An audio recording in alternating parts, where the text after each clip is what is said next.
Assalamualaikum warahmatullahi wabarakatuh. Today we are going to present our group assignment for MEM560, which is the industrial project presentation. Before we start, I would like to extend our gratitude for our lecturer, Dr. Nur Hafiz Muhammad Noor, for his guidance throughout this assignment. Moving on, I would like to introduce our team members. My name is Syafiq Nashraf bin Muhammad Nasruddin.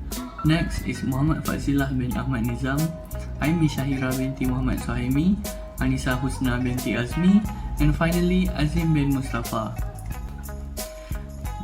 This presentation will cover on the distribution of work, introduction to the company, manufacturing process and technology employed, design concept and quality assurance, product produced by the company, the discussion of the assignment, problem faced, CQI, which is the continuous quality improvement, and finally the references for our study. These are the distribution of work for this assignment. I, Syafiq Nashraf, will cover on the distribution of work and the introduction to the company. Muhammad Fazilah will talk about the manufacturing process and the technology employed.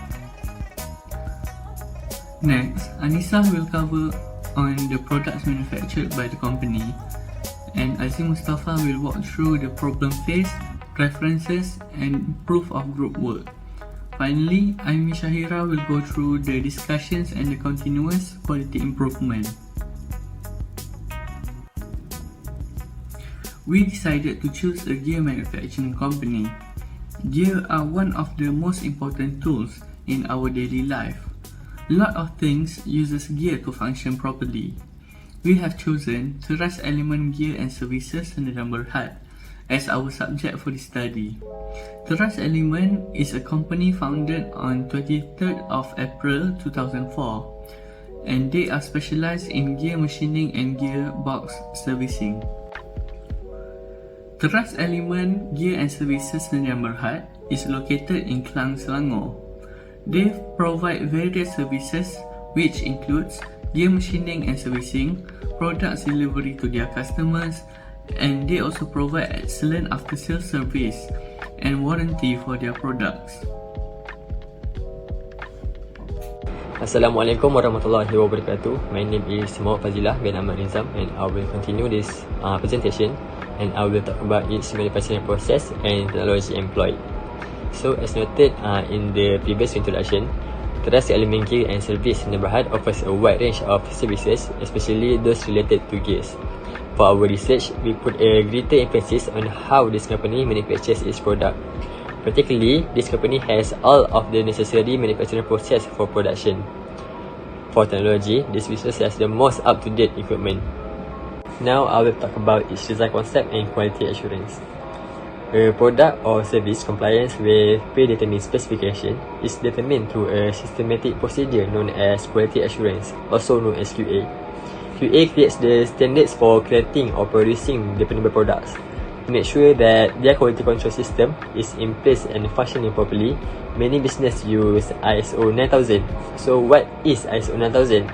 The International Organization for Standardization, which is a major influence on QA procedures and process modeling, is responsible in developing and publishing the series of standards, which is ISO 9000. This is also for maintaining an effective quality assurance for manufacturing and service industries. Quality assurance was introduced to the manufacturing industry as a systematic technique, and it has since spread to a wide range of manufacturing industries, including software development. A company can manufacture goods and services that satisfy consumers' demands, expectations, and standards by using quality assurance. As a result, it produces high-quality products that encourage consumer trust and loyalty. A quality assurance program prevents product flaws before they occur. One of these three approaches is often used in quality assurance. The first one is failure testing, which repeatedly evaluates a product to see if it fails or breaks. Testing the product under severe conditions like heat, pressure, or vibration may be necessary for physical products that must withstand stress. For example, failure testing for software products may entail subjecting the software to heavy usage or load situations. The second way is statistical process control, created by Walter Shewhart in the 1920s and 1930s. It is based on objective data and analysis. This methodology manages and regulates the product manufacturing using statistical techniques. And last but not least is total quality management, which base continual improvement on applying quantitative methods. TQM uses data, analysis and facts to assess product planning and performance evaluations. The process of examining the overall quality of manufacturing gears and parts includes procedures such as gear quality control and inspection. It offers information about the manufacturing process like levels of effectiveness and control, and also giving the information that the parts are produced under the customer's particular requirements and high standard. Finally, it starts on the shop floor with routine duties and extends to the manufacturing lab for in-depth equipment analysis. All of these steps are required to keep the manufacturing process under control consistently and to ensure that the gear size, gear quality, fits mounting on the machine setup, part blank quality, cutting tool accuracy, mounting of the cutting tool sharpening and heat treating are all under control. Assalamualaikum, my name is Anissa Husna binti Azmi and I will continue with product produce. There are numerous techniques that can be used to create gears. The most often employed production technique among them is machining. Gear generating and gear form cutting are the two further divisions of gear machining. And lastly, the product gone through gear finishing in Teras Animal Company. This company, they use hobbing and shaping process for gear generating. After that, they continue milling for gear form cutting, and last but not least, they end it with grinding and honing. The majority of mass-manufactured cut gears are produced on gear generating devices. The two main methods of generating are hobbing and shaping. Firstly, for hobbing process, the figure shows that the process of generating gear teeth using a spinning cutter using a hob. It is the most widely used gear cutting process for creating spur and helical gears, and more gears are cut by hobbing than any other process, as it is relatively quick and inexpensive. The figure also illustrates the process of hobbing, which is the hobbing is rotated and fed against the rotating gear blank to generate the teeth. Next, for shaping process. Shaping process is a machining process for creating teeth on a gear using a cutter. Shaping generates gears by rotating the workpiece while it is in contact with reciprocating cutting tool as shown in the first figure. They also make their gear couplings sealed by using inner gear shaping machine. Next, gear form cutting. Gear form cutting use cutting tool with the same shape as the gap between two neighboring teeth on a gear which is milling. Figure shows that the process of machining using rotary cutters to remove material by advancing a cutter into a workpiece. In gear finishing, this company used two processes to complete their product, which consists of grinding and honing. Grinding is a machining procedure that involves removing material with a power abrasive wheel in order to achieve precise finish tolerance and surface finish. The figure also shows that the movement of grinding. This kind of grinding can be done continually or on an irregular basis.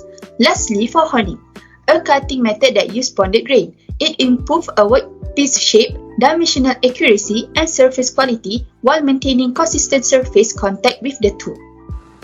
Assalamualaikum warahmatullahi wabarakatuh. My name is Haji Mustafa. So I'm gonna present about problem phase. There are several manufacturing defects in gears, which is pitting, scoring, fatigue failure, gouging damage on the curve line. The first one is pitting. There are several shrinkage pools on the gear surface. The later pools keep growing as long as the procedure is ongoing. While the pitting get more and bigger as shown in the picture, a large number of falling off blocks are dispersed throughout the gearbox, completely damaging it. Because of the texture, hardness and load were not properly considered. The real bone load exceeded the gear surface endurance limit. Next is fatigue failure. The fracture surface does not have the metal crystal graininess that is present with bearing smooth block, and there are directional fibrous metal flow instead. The fracture will not start at once, rather it goes from an edge in a certain direction. On the fracture layer, there is a band of color layers. This figure shows fracture and breakage surface which does not appear to have a sharp edge. Next one is scoring. From the gear flank to the gear edge, along with the gear surface, there are indications of cutting, melting and burning. Before there are burning, melting and tearing traces, there are all scarcity and dry friction type surface roughening traces. The other gear surface material appear to be meshing with the gear surface, which is certainly a scoring phenomenon. Additionally, this injury is a result of persistent and slow degradation. The three forms of scoring are initial scoring, destructive scoring, and moderate scoring, as shown in the figure. The lubrication oil low quality, incorrect viscosity, and loss of lubricating agent due to oil film cracking during the gear meshing contact are the causes of the scoring. The last one is gouging damage on the gear flank. The damage condition is comparable to that of scoring, but it initially affects the gear flank and extends to the gear edge, as shown in the figure. Instead of simultaneously occurring at the passive gear, it initially occurs at the gear flank of the driving gear, and initially the only bearing phenomena on the passive gear is at the sharp corner. Gouging can happen for a variety of reasons, including an excessively sharp corner on the gear edge that causes damage during the meshing process. Assalamualaikum warahmatullahi wabarakatuh. My name is Aim Shahira binti Muhammad Saimi. My number ID is 2021112195. Today I will present the discussion about the company. There are numerous approaches to solve the issue in order to build and enhance this product, such as adding the shaving and broaching process. First, shaving is a process of free cutting gear finishing process that eliminates a little amount of metals from the gear teeth working surface. This change can also improve the gear service life, factor of safety, and weight bearing capability. From figure 1 shows the surface of the gears does not smooth as the figure 2 after the gear done the shaving process. There are a lot of advantages from shaving process, which are increase the efficiency. The gears gain from getting the best finish thanks to the shaving cutters. It ensures necessary finishing before producing gear on a wide scale. Gear shaving cutters are hence beneficial for achieving more efficiency in gear cuts. Second, reducing manufacturing costs. The precision and cost of the shaving cutters are well recognized. They provide the best cost to production ratio, which lowers the cost of manufacturing. On a big scale, gears are produced using gear shaving cutters. Third, following the completion of a final touch, shaving cutters assist in offering the gear manufacture for the market. Finishing is done to ensure that the gears meet the requirement. Next, broaching is the process of passing a cutting tool over or through a component pieces to obtain a particular shapes.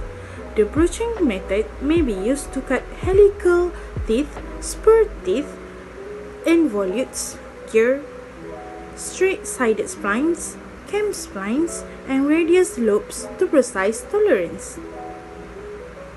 To create mild splines for internal or exterior gear teeth, broaching is frequently utilized. It is the best method for making medium and high production external gears, splines, and pieces with uniquely shaped teeth such as pot broaching.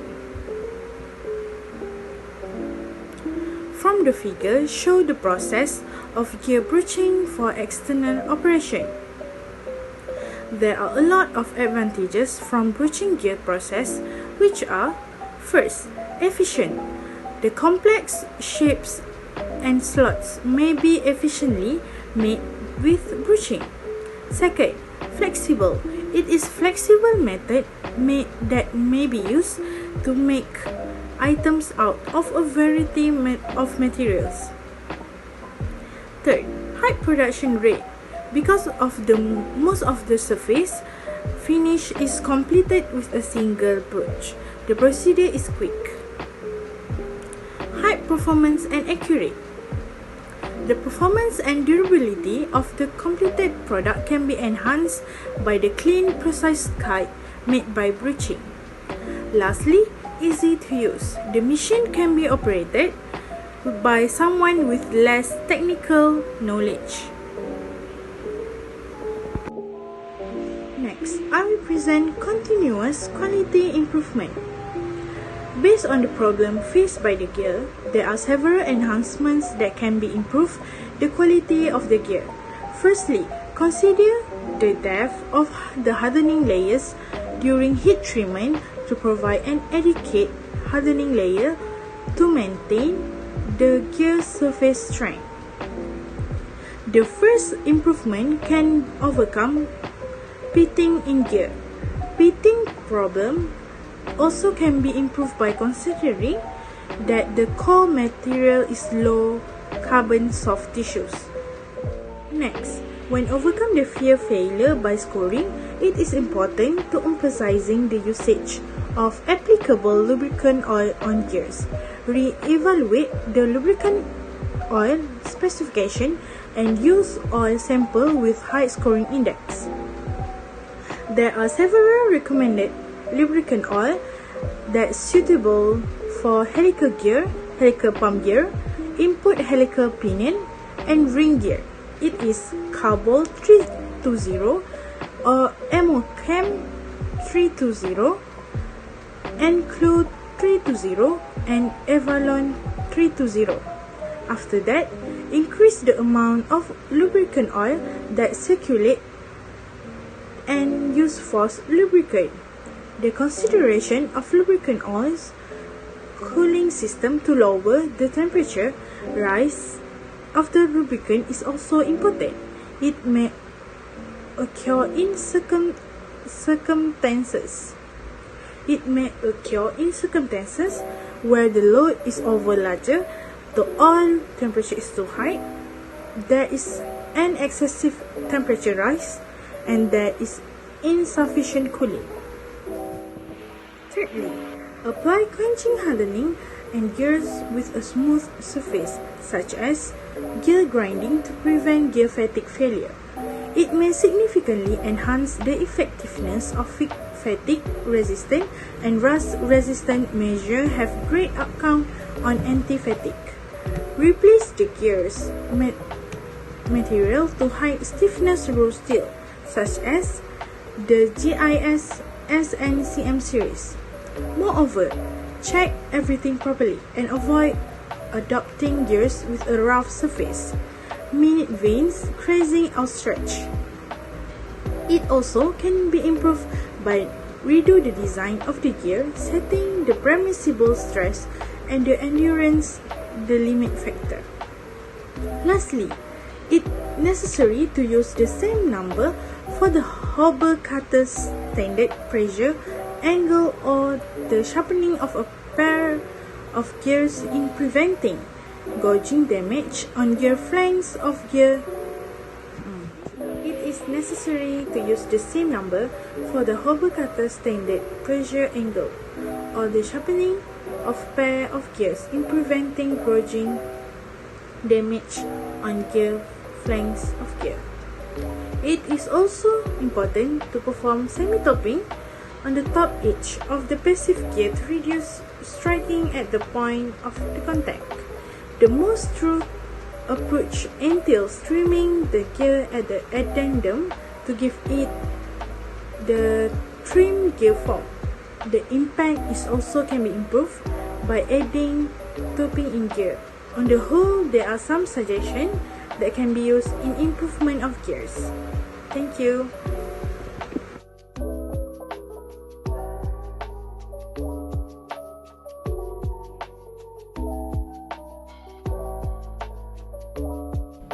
So we have reached the end of our presentation. That's all from us. Thank you.